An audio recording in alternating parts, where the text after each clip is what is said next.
Match kedua Asia Championship 2026 Malaysia bertemu dengan Laos berlangsung di Stadium Kuala Lumpur Ceras. Macam match bertemu dengan Myanmar, lawan Laos ni juga merupakan match wajib menang untuk Malaysia.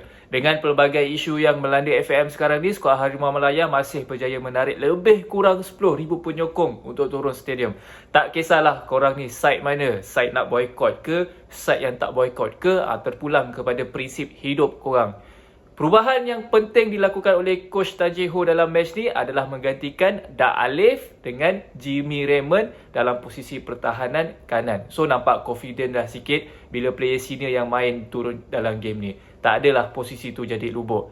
Jaringan pertama Malaysia menerusi Paulo Josue di hujung first half juga meningkatkan motivation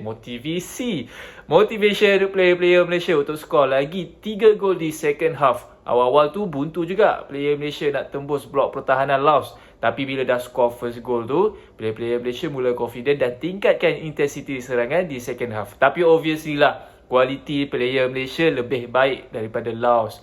Korang check balik, bila last kali Malaysia kalah dengan Laos? So tak pelik lah kalau Malaysia menang dalam match ni. Kalau Malaysia kalah dengan level Laos, boleh consider total gagal lah skuad Malaysia atau bola sepak Malaysia secara khususnya. Gol free kick Wan Kuzain menjadi highlight. Bukan je gol debut dia dengan skuad Harimau Malaya, tapi gol tu kategori gol terbaik lah sebab berjaya menewaskan goalkeeper Laos yang dah off position.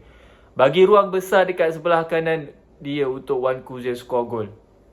Kemenangan 4-0 ni melonjakkan Malaysia di kedudukan pertama grouping. Bukan sebab Thailand tercicir mata, tapi sebab Thailand memang dah off, tak ada match. Second match Thailand nanti lawan Malaysia. So itu jam baru kita tahu buku bertemu ruas. Kualiti skuad Harimau Malaya akan betul-betul teruji bila bertemu dengan Thailand nanti. Tak sabarlah aku nak tengok macam mana Malaysia bertemu dengan Thailand. Itu je. Bye-bye.